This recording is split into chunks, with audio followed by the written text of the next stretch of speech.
Move more to the left. More. Alright, hands up. More tilted to the left. Now other left. Yeah, that's good. That's perfect. I got the shot.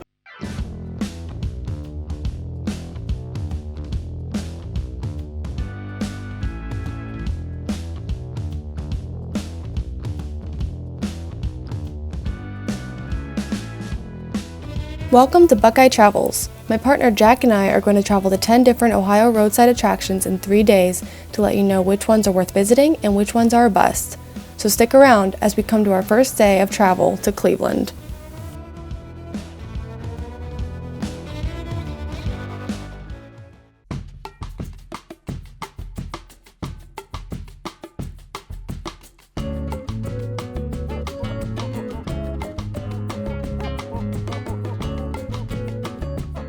We were finally at our first location in Belleville, Ohio, which stands the world's largest bobblehead.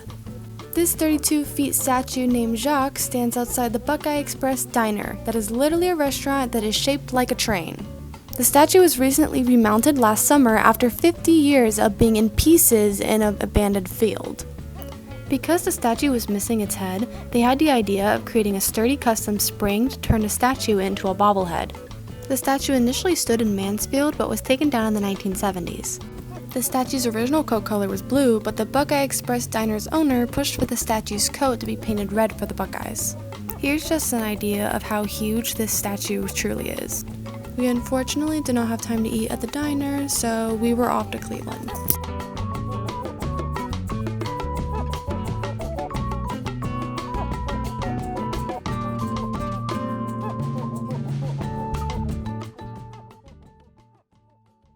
Next is the Hazarat Angel, more formally known as the Angel of Death Victorious, residing in the Lakeview Cemetery in, of course, Cleveland, Ohio. Jack and I did not know what to expect when driving into the cemetery, and we thought the Hazarat Angel was the only attraction in here, but there were thousands of graves that each had unique tombstones. Fittingly, we came across Ellen Freed's resting place, who introduced the phrase rock and roll on everyday public radio in the early 1950s. There was also the Rockefeller Memorial. We did not get too close, but I bet there were a few dimes left on his gravestone, as it was a common thing for him to give dimes to children. A minute down from Rockefeller was former President James A. Garfield's memorial. The place was sadly closed on the inside, but from Googling pictures on what the inside looks like, I was disappointed we couldn't go in. I guess Garfield's casket is on full display, which is the only president's resting place on display in the entire country.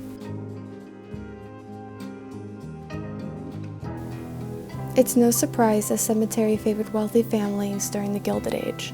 However, by the late 1880s, the cemetery almost went fully bankrupt.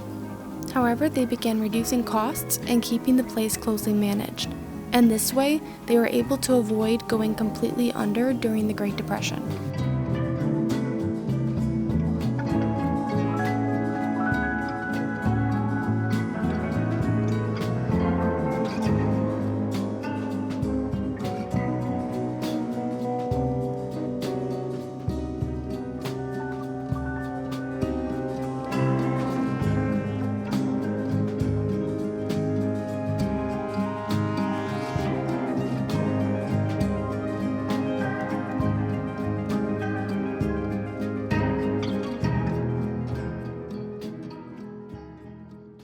Then we were finally able to find the famous Hazarat Angel.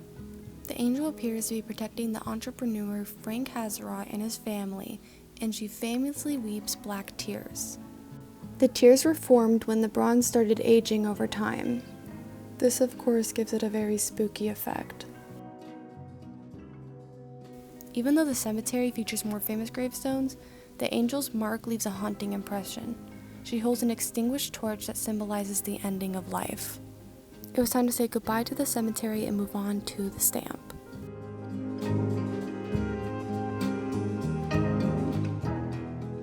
So as we were driving into downtown Cleveland to get footage of the stamp, the winds were so strong that it was impossible to keep still.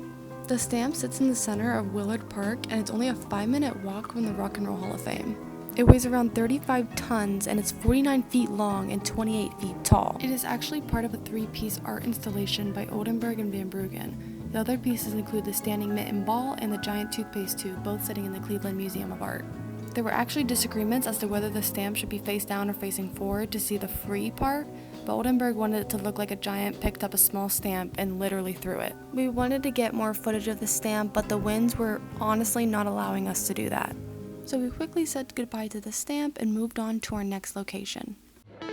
Although this is definitely not a weird roadside attraction, Jack and I had to have some incentive to make the long drive up to Cleveland. Ahmet Ertegun, who was the Atlantic Records founder, came up with the idea for the Rock and Roll Hall of Fame. Hank LeConte, who was the founder of the Agora Concert Club in Cleveland, also came up with an idea with his friends to create a place to honor Cleveland's role in making rock and roll music mainstream. This also concerns Alan Freed's role in, as we know now, coining the term rock and roll and being the host of the very first rock concert back in the early 1950s. There was actually rivalry as to what city would have the Rock and Roll Hall of Fame, and those contenders were Cleveland, New York, San Francisco, Memphis, Philadelphia, and New Orleans. However, Cleveland beat the others in a USA Today poll, and it also helped that the location of Cleveland had support from Michael Jackson and various other famous artists. There were several levels to the museum, where level 0 was a complete exhibit of artifacts and other items from famous artists. Even this room where you can play greatest hits.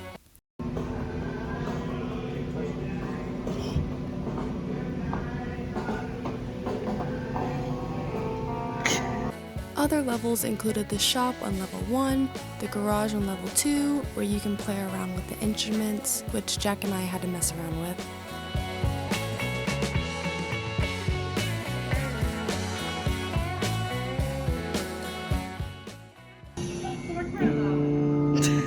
Put your finger close to the metal fret, but not directly on it.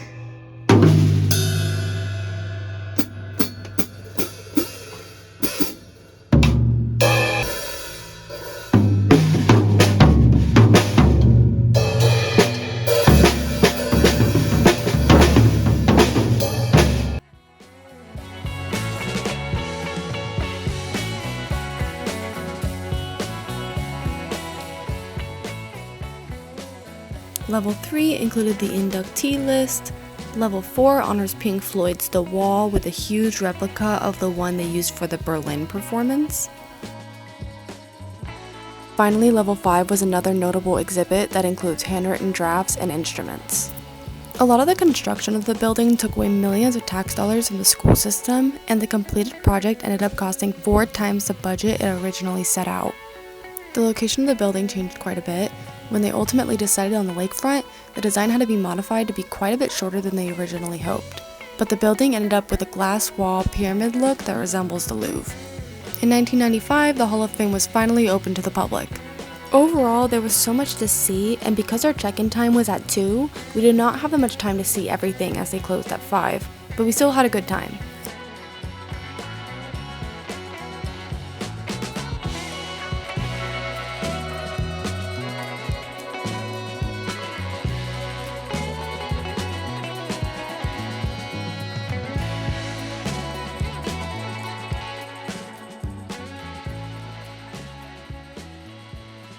And with that, we said goodbye to the Hall of Fame and goodbye to Cleveland. Coming up on Buckeye Travels. It's in the middle of nowhere. This is like ominous. You won't want to miss this. Welcome back to Buckeye Travels. Jack and I are now journeying on day 2 to visit 3 more attractions in the Columbus area.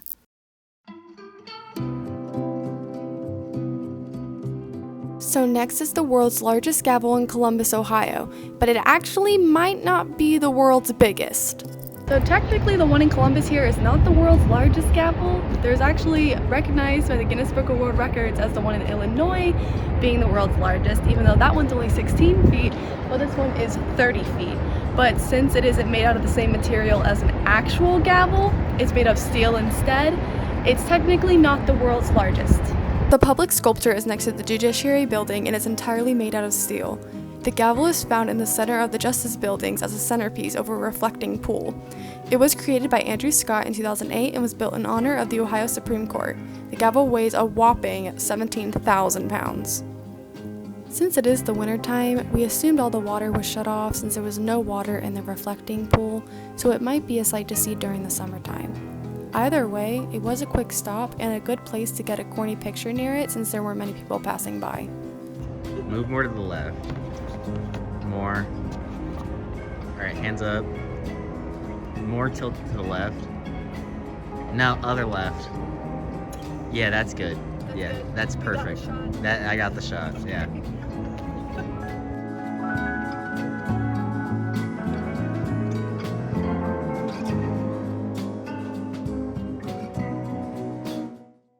Not too far from the gavel sits Topiary Park. Topiary Park in Columbus, Ohio sits on the remains of the old deaf school park. According to the Ohio Historical Marker, the acres were purchased in 1829 for the Ohio School for the Education of the Deaf. After multiple relocations and additions, the deaf school was relocated on Morse Road in 1953. Now the public park contains this famous topiary garden that fashioned Georges Seurat's painting, A Sunday Afternoon on the Island of La Grand'Jatte, that was painted in 1884. The topiary pieces were designed by James T. Mason and Elaine Mason. So for an honest review, I do feel this would be a nice location to stop by on a warmer spring or summer day. There was some loud construction, and also it is next to a private high school where I guess they still have recess or something because there were quite a few kids walking around the park. The pieces are neat to look at and you can tell they are upkept often. The best part of the experience by far though has to be these meditating turtles.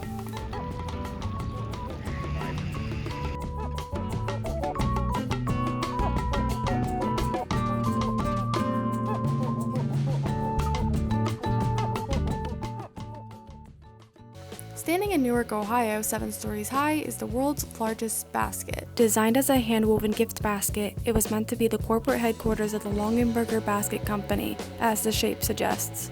They chose the headquarters to look like a huge basket to reflect their best-selling product, which was titled the Medium Market Basket. The design was difficult to achieve, as the shape of the basket made the floor sizes differ as you reached a higher level of the building. The basket handles weigh nearly 150 tons each and have to be heated in the winter to prevent ice falling off the glass roof. A noteworthy Google review reads, "Too heavy, not ideal for picnics." It seems like they used to do tours of the place as there were decaying signs that read bus and visitor tran. The building had cost $32 million to build, and they stopped paying property taxes on it in 2014.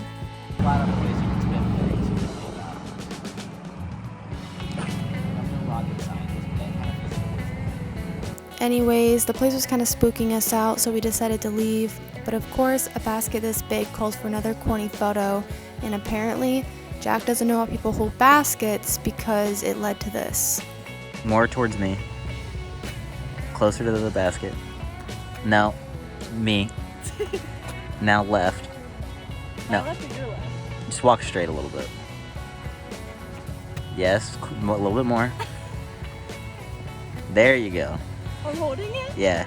Well, almost. Move your arm a little bit forward. There you go. And with this, day 2 was over. Stick around. Only in Ohio. Are you serious? No, that's not a tree. Welcome back to Buckeye Travels. Jack and I are on our final day where we are visiting the last 3 Ohio locations, mainly in the Dublin-Westerville area. Let's get started. Our first destination in Dublin, Ohio was the monument by the name of Leatherlips in Scioto Park. The monument was created by Ralph Helmick and stands 12 feet tall and is made of a composite of native limestone. Chief Leatherlips lived from 1732 to 1810 and was a Wyandot Native American leader who was forced out of his homeland and relocated to the Ohio countryside. He most notably signed the Treaty of Greenville to encourage cooperation with the white settlers. According to local history legends, Leatherlips was executed by his fellow tribe close to where this monument stands, but there are rumors of witchcraft being the reason why he was executed. The name Leatherlips originates from white settlers who trusted the chief for never breaking a promise, which obviously seems controversial. The real piece of history in Scioto Park, though, was his abandoned payphone that sadly doesn't seem to work anymore. Oh no. The park was quite relaxing as nobody was there and the monument was really easy to find.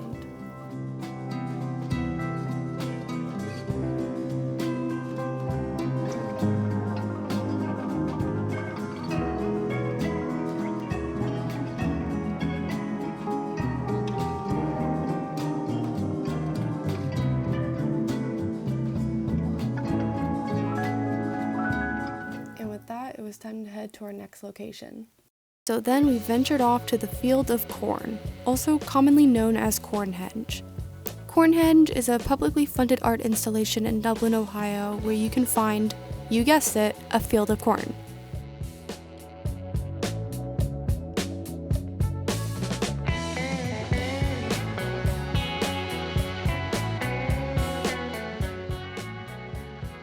The field holds 109 concrete ears of corn and was sculpted by Malcolm Cochran, who was a professor at The Ohio State University. The project was completed in 1994. Each ear of corn stands about 6 feet tall and each weighs about 1,500 pounds.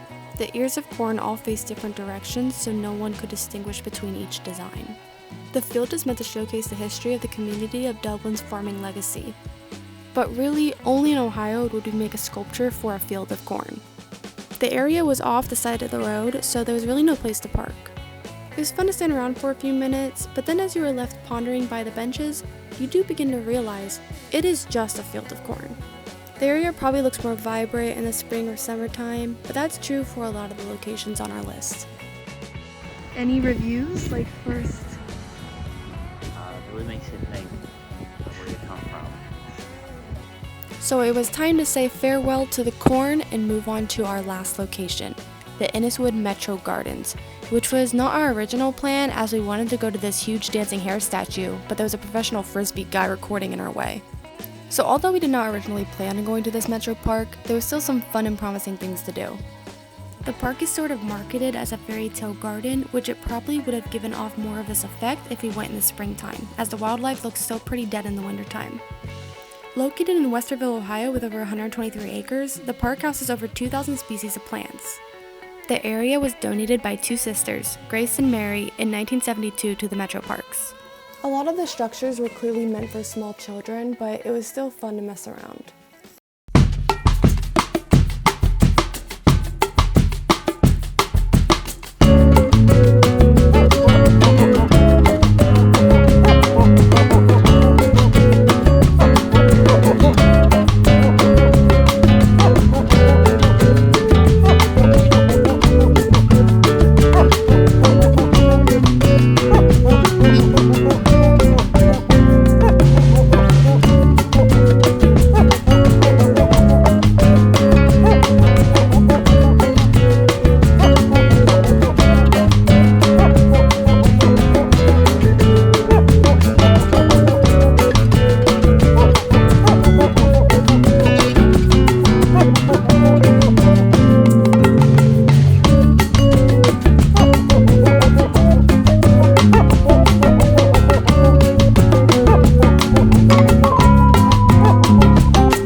Coming up, Jack and I give our raw opinions about each place. Lame. No, it's not. It's lame. It's a huge gavel. It's not even the it's my largest, world's show. largest It's my show. Spring. In the spring. It Yeah, was literally it was really dead. bleak. Okay, whatever. Okay, welcome back to Buckeye Travels. We're in the back of a car and we're gonna tier rank all of the 10 places. So I guess we'll just get started and we'll do the bobblehead first. Your honest opinions? Honestly, You need a refresher. maybe like a B tier. It wasn't too bad. Really?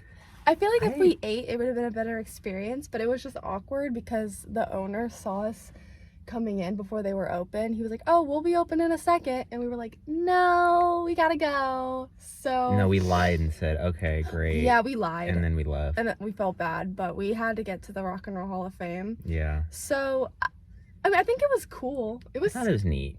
If I was going by again, I'd maybe stop. I'm putting it in A-list. Oh, that's pretty high. Next is the Hazard Angel. And kind Um, of combined with the Lakeview Cemetery. I thought it was cool, but I was like, this is it. over the entire cemetery, I'd put it at maybe like A. personally, but Yeah, if we're including the entire cemetery, because I thought the whole cemetery was cool, but just the angel alone, like, yeah, I guess it's cool that she, like, weeps black tears, but, like... if it was just the angel, then... It's, yeah. like, cool. This rich Yeah. family could afford a really cool, like, gravestone. Yeah. So, I guess it was the stamp next. No. D tier. That was no. Really... Like... Yeah, that was pretty lame. I mean, we only got literally 10 seconds of footage there because the winds were so high. Horrible. Like, I was actually getting knocked over. So the entire experience, and that park was so lame. And Yeah. you couldn't even get close to it. So, I mean, I guess respect to the artists and everything, but I wouldn't visit Cleveland just for that. No, yeah. But 5 minutes from that was the Rock and Roll Hall of Fame. We had a weird experience there, especially with the person up the front, and it was kind of empty and just straight, like, awkward. I mean, it was neat, but like I thought there would be more. I know, like the first level was basically really had cool. the whole exhibits, and then you go up, and it's like it would just be a floor with all the inductees, and I'm like, I could just Google that. Mm-hmm. Obviously.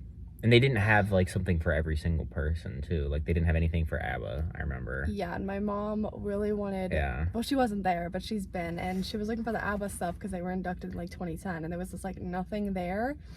So, like, if I was an old person and I grew up with this music, I would probably be freaking out and stuff. But I guess we have Machine Gun Kelly and Ed Sheeran in there. Ed How Sheeran. cool!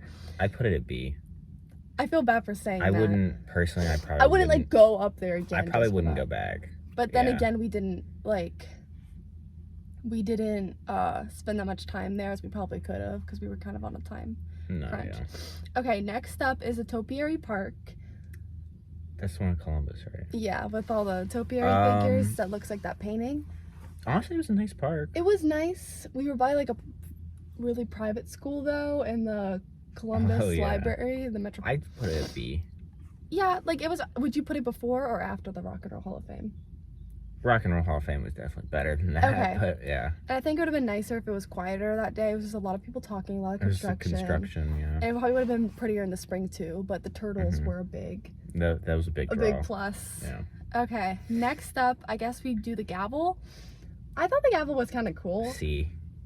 Lame. No, it's not. It's lame. It's a huge gavel. And it's like, it's pretty too. It's like shiny. Like you can tell if it had like the waiting pool still, like the. Then yeah, I'd be higher, but that's why I think it's C. It's just a gavel. It's not even the world's largest gavel. It's my show.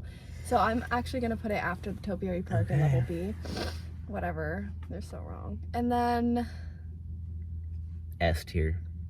Basket gets S tier. It was such a deserted and spooky area though. But it's still a huge basket. From a failed company that S did tier. pyramids. Yeah. Exactly. I guess. I didn't like the whole experience though. Like you were rushing me to get out of there because there was literally nobody in the lot. It was private property though. So, you know. Next is Cornhenge, the field of corn. I'm between A and S.